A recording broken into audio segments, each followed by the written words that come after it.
Hello friends, ఎలా ఉన్నారు? Welcome to our channel. ఈరోజు ముందుకు తీసుకురాబోతున్న పుస్తకం డోపమిన్ డీటాక్స్.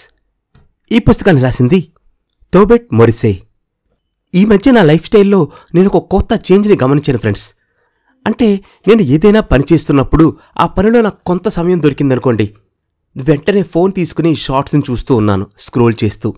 పని చేస్తున్నప్పుడే కాదు, నిద్రపోయే ముందు, కొంతసేపు రిలాక్స్ అయ్యేటప్పుడు, టిఫిన్, లంచ్, డిన్నర్ చేస్తున్నప్పుడు, అలాగే మెట్లు దిగుతున్నప్పుడు, ఇలా నా ఫోన్లోని షార్ట్స్ని, రీల్స్ని, అనేక నోటిఫికేషన్స్ని నా వేళ్లు నాకు తెలియకుండానే స్క్రోల్ చేస్తూ ఉన్నాయి.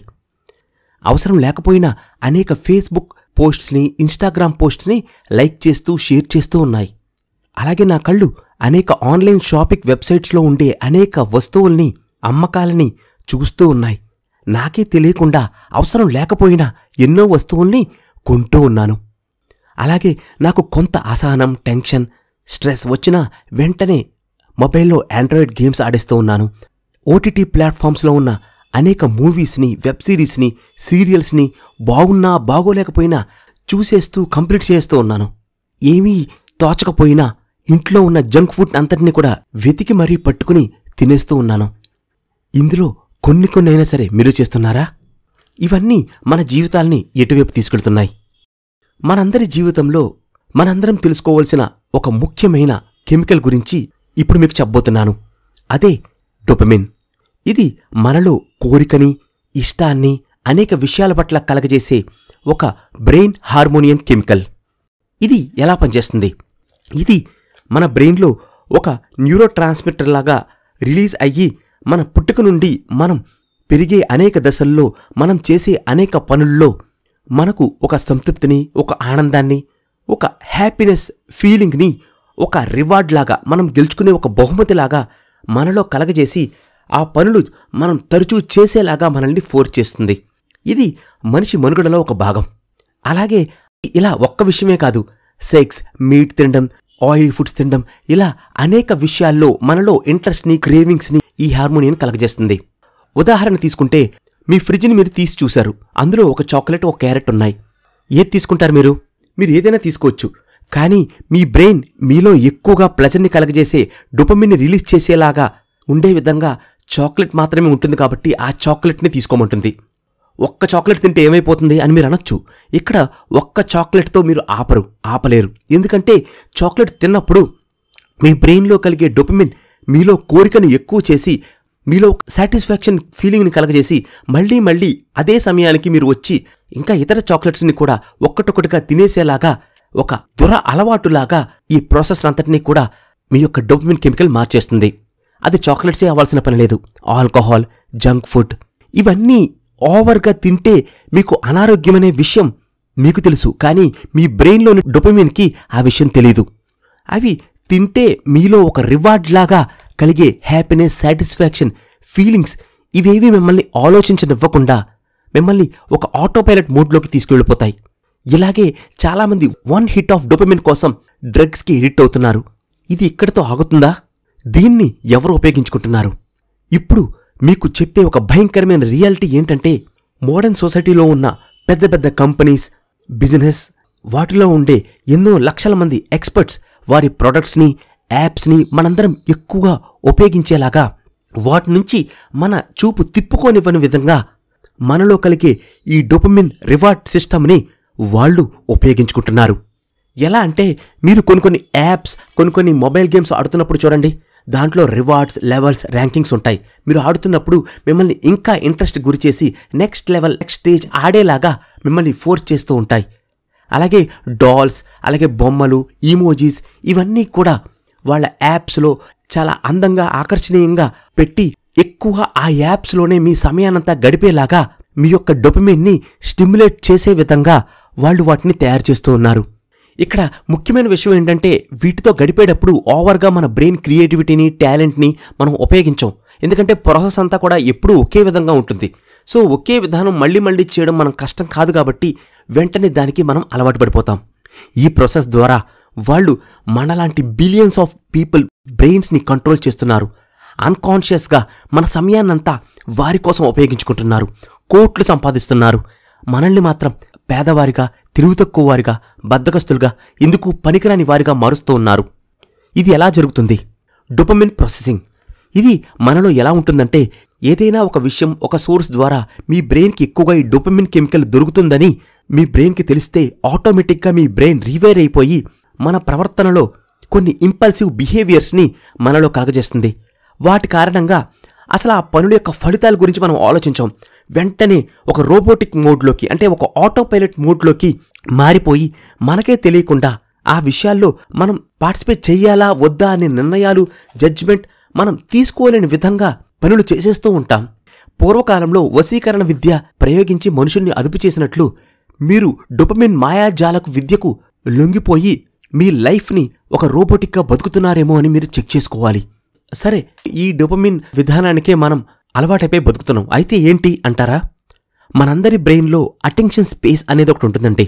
అది ఒక సెకండ్స్కి 11 మిలియన్ బిట్స్ ఆఫ్ ఇన్ఫర్మేషన్ని రిసీవ్ చేసుకోగలదు. అయితే కేవలం ఒక సెకండ్లో 40 బిట్స్ ఆఫ్ ఇన్ఫర్మేషన్ని మాత్రమే ప్రాసెస్ చేయగలదు. అంటే ఎక్కువ ఇన్ఫర్మేషన్ రిసీవ్ చేసుకోగలదు, కానీ తక్కువ ఇన్ఫర్మేషన్ని మాత్రమే ప్రాసెస్ చేయగలదు. ఈ కారణంగానే ఒకేసారి ఇద్దరితో 2 వేరు విషయాలు మనం మాట్లాడలేం. ఒక్కరితో మాట్లాడేటప్పుడు మన బ్రెయిన్ ఆ మాటలు వింటుంది. ఆ మాటల్ని పిక్చర్స్గా చేసి వాళ్ళు ఎందుకు మాట్లాడుతున్నారో అని రీజనింగ్ చేసి మన యొక్క పాస్ట్ ఎక్స్పీరియన్సెస్ నుంచి ఆన్సర్స్ని క్రియేట్ చేసి వాళ్ళకి ఇచ్చేలా చేస్తుంది. అయితే మీ మెంటల్ కెపాసిటీని సూచించే ఈ అటెన్షన్ స్పేస్ని మీ ఫోన్లోని ర్యామ్లా భావించండి. ఎక్కువ అప్లికేషన్స్ ఫోన్లో వాడితే ఏమవుతుంది? ఆ ఎక్కువ అప్లికేషన్స్ అన్నీ కూడా ఆ ర్యామ్ని షేర్ చేసుకోవాలి. ఇలా షేర్ చేసుకునే కొద్దీ ఫోన్ వాటిని హ్యాండిల్ చేయలేక ఎలా హ్యాంగ్ అవుతుందో మీ అటెన్షన్ స్పేస్లో అనేక విషయాలు, అవి Instagram shorts, games, TV shows, serials, Facebook, Gmail, online products, ఇలా ఏకకాలంలో ఎక్కువగా ఇవన్నీ కూడా మీ బ్రెయిన్లోని అటెన్షన్ స్పేస్ని ఆక్యుపై చేయడం వల్ల మీరు ఏ విషయం మీద పూర్తిగా ఫోకస్ చేయలేరు. మీ బ్రెయిన్ ఎఫిషియన్సీ తగ్గిపోతుంది. అందుకే మనకే తెలియకుండా ఏదో చాలా బిజీగా మనం అనేక పనులు చేస్తూ ఉన్నాం, అసలు టైం సరిపోవడం లేదు అని మనకు అనిపిస్తుంది. కానీ దేని నుంచి కూడా ఒక ప్రయోజనాన్ని, ఒక ఫలితాన్ని మనం పొందలేకపోతున్నాం ఈ రోజుల్లో. దానికి రచయిత డోపమిన్ డీటాక్స్ విధానాన్ని అనుసరించి ఈ డోపమిన్ని మీ లైఫ్లో ఉపయోగపడే పనుల్లో ఉపయోగించి మీరు గొప్పవారు అవ్వగలుగుతారని ఒక ప్రాసెస్ ద్వారా తెలుపుతున్నారు. దీనికే స్టార్వ్ ద హార్స్ అనే ఒక కథను మీకు ఇప్పుడు చెప్పబోతున్నాను. అంటే ఒక హార్స్ నడిపే అతను గుర్రాన్ని ముందుకు నడిపించడానికి ముందుగా క్యారెట్ని పెట్టి నడిపిస్తూ ఉంటాడు. ఆ క్యారెట్ ముందున్నంతసేపు ఆ గుర్రం చాలా ఆసక్తిగా ముందుకు నడుస్తూ అతని పనులన్నింటిలోనూ కూడా సహాయం చేస్తుంది.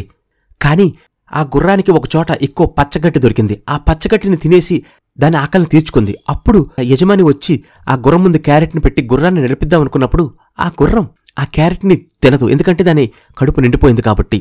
ఈ విధంగానే మనందరం కూడా ఎక్సెస్ సోషల్ మీడియా ఇన్ఫర్మేషన్, అనవసరమైన సమాచారం అంతటితో కూడా మన బ్రెయిన్ని నింపేస్తున్నాం.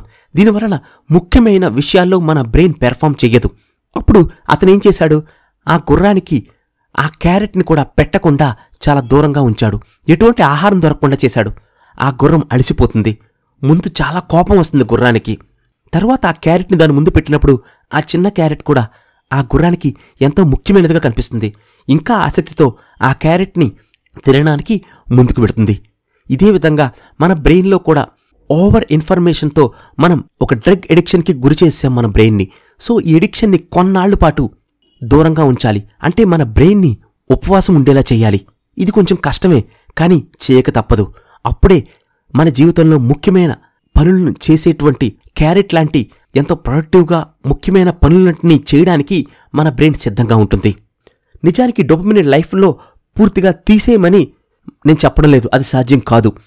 అయితే ప్రొడక్టివ్గా ఉండే విషయాల్లో, పనుల్లో, నిజంగా మీకు నవ్వుని, ఆనందాన్ని ఇచ్చే అనుభవాలలో ఈ డోపమిన్ కన్సిస్టెన్సీని మెయింటైన్ చేయడం ద్వారా మనం వాల్యుబుల్ హ్యూమన్ లైఫ్ని గడపగలుగుతాం. అయితే దీనికి కొన్ని రోజులు మీ ఫోన్ని, టీవీ, సోషల్ మీడియా వీటన్నిటినీ కూడా దూరంగా ఉంచగలగాలి. దీనికోసం కాన్షియస్గా మీ లైఫ్ రెస్పాన్సిబిలిటీని మీరు తీసుకోవాలి. అయితే అన్నిసార్లు దూరంగా ఉంచడం కుదరకపోవచ్చు. కొన్ని ముఖ్యమైన విషయాల కోసం మాత్రమే ఫోన్ని ఉపయోగించండి. అలాగే మీకు ఎక్కువగా ఉన్న ఫ్రీ టైంలో మాత్రమే యాప్స్, గేమ్స్, ఓటీటీ ప్లాట్ఫామ్స్ వంటి వాటి జోలికి వెళ్ళండి. అప్పుడు చూడండి, మీరు ఆశ్చర్యపోయేలా ఎంతో సమయాన్ని పొదుపు చేయగలుగుతారు. ఆ సమయాన్ని మీరు మీ యొక్క ఎదుగుదలకు మీరు ఉపయోగించుకోగలుగుతారు. దీనికి కూడా ఏమైనా ప్రాసెస్ ఉందా అంటే, మీ డైలీ టాస్క్స్ని 4 భాగాలుగా విడగొట్టండి. Necessary work that is productive and unattractive. ఏ పని మీ లైఫ్లో వాల్యూ యాడ్ని చేస్తుందో, అది చదవడమైనా, అసైన్మెంట్స్ కంప్లీట్ చేయడమైనా, వాకింగ్కి వెళ్ళడం, ఎక్సర్సైజ్ చేయడం, మెడిటేషన్ చేయడం, ఇవన్నీ పెద్ద అట్రాక్టివ్గా ఉండవండి, కానీ మీ లైఫ్లో ఎంతో ఉపయోగపడతాయి. సో ఇటువంటివి మీకు చెయ్యాలనిపించినప్పటికీ కూడా మీరు చెయ్యాలి. Next, unnecessary work and unproductive. ఈ పనులు అస్సలు మీకు ఉపయోగపడవు, అలాగే చెయ్యాలని అని కూడా అనిపించవు. ఉదాహరణకి సెలబ్రిటీ గాసిప్స్, న్యూస్, అలాగే అనవసరమైన విషయాలని చూడడం, అనవసరమైన వ్యక్తులతో అనవసరమైన సంభాషణలు మాట్లాడుతూ ఉండడం, వీటిని వీలైనంత వరకు మీరు అవాయిడ్ చేయాలి. ఇవి ముఖ్యమైన పనుల నుండి మీరు ఎస్కేప్ అయ్యేలాగా చేస్తూ ఉంటాయి. Next, distractive work. ఇవి నిజంగా పెద్ద మీకు ఉపయోగపడవు, కానీ మిమ్మల్ని ముఖ్యమైన పనుల నుంచి డీవియేట్ అయ్యేలాగా అట్రాక్ట్ చేస్తూ ఉంటాయి. అవి సోషల్ మీడియాను ఉపయోగించడం, ఓటీటీ ప్లాట్ఫామ్స్లో మూవీస్ చూడడం, సీరియల్స్ చూడడం, గేమ్స్ ఆడడం, ఇవన్నీ కూడా మీకు ఇన్స్టెంట్ గ్రాటిఫికేషన్స్, వెంటనే ఆనందాన్ని, సంతృప్తిని కలగజేస్తాయి, కానీ లాంగ్ రన్లో మీ ఆరోగ్యాన్ని, మీ సమయాన్ని మీ దగ్గర నుంచి లాగేసుకుంటున్నాయి. ఇక ఆఖరిగా పర్పస్ఫుల్ వర్క్. ఏ పని ప్రొడక్టివ్గా ఉంటుందో, ఏ పని మీ యొక్క లైఫ్కి పర్పస్ని చేకూరుస్తుందో, మిమ్మల్ని ఒక నాలెడ్జబుల్ పర్సన్గా మారుస్తుందో, ఏ స్కిల్ మీకు ఎంతో ధనాన్ని కలగజేసి మిమ్మల్ని ఫైనాన్షియల్గా ఇండిపెండెంట్గా చేసి మిమ్మల్ని ఒక స్వేచ్ఛా జీవిగా మారుస్తుందో, ఆ వర్క్ని నిర్ణయించుకోవాలి. ఆ వర్క్ని ప్రతిరోజు కొంతసేపైనా చేయడానికి మీరు ప్రయత్నించాలి. సో మీ పనులన్నింటినీ కూడా ఈ 4 కేటగిరీస్లో మీరు ఉంచుకుని, ఏ పనులు ముఖ్యమైనవి, ఏ పనులు ముఖ్యమైనవి కాదు, ఏ పనులు మిమ్మల్ని డిస్ట్రాక్ట్ చేస్తున్నాయి, ఏవి పర్పస్ఫుల్ వర్క్స్ అనేవి 5-10 పనులను మీరు ప్లాన్ చేసుకుని ప్రతిరోజు చేసేలా మీరు చేయగలిగితే ఎక్కువ లైఫ్ టైంని మీకు ఉపయోగపడేలాగా ప్రొడక్టివ్గా మీరు ఉపయోగించుకోగలుగుతారు. ఫ్రెండ్స్, మీ జీవితాన్ని, నా జీవితాన్ని మార్చే ఒక గొప్ప ప్రయత్నాన్ని నేను మన ఛానల్ ద్వారా ఎన్నో సంవత్సరాల నుంచి చేస్తున్నాను. మన లైఫ్లో ఎంతో ఉపయోగపడే బుక్స్లోని నాలెడ్జ్ని motivational, financial, communicational skills, memory skills రూపంలో మీకు అందిస్తున్నాను. అలాగే ఈ ఛానల్ మీరు ఎప్పుడు కావాలంటే అప్పుడు చూసేలాగా ఐఎఫ్పి స్టోరీస్ తెలుగు అనే ఒక యాప్గా మార్చి మీ ముందుకు తీసుకొచ్చాను. బుక్స్ విజ్డమ్ మన జీవితాన్ని ఒక కొత్త దారిలో నడిపిస్తాయనడంలో ఎటువంటి సందేహం లేదు. కాబట్టి వెంటనే మీరు ప్లే స్టోర్కి వెళ్ళి కేవలం 6 MB సైజుతో ఉన్న మన యాప్ని ఇన్స్టాల్ చేసుకుని మీ యొక్క నాలెడ్జ్ని అప్డేట్ చేసుకుని మీ లైఫ్లో ఎదుగుదలకు మీ ప్రయత్నాన్ని ప్రారంభించండి. అలాగే ఈ వీడియోలో మీకు నచ్చిన పాయింట్ని కామెంట్లో తెలియజేయండి. అలాగే లైక్ చేయండి ఫ్రెండ్స్. మీరు లైక్ చేస్తేనే కదా ఇంకా ఎక్కువ మందికి ఈ మంచి వీడియోస్ ఒక ఇన్ఫర్మేషన్ వెళుతుంది. Thank you. నమస్తే.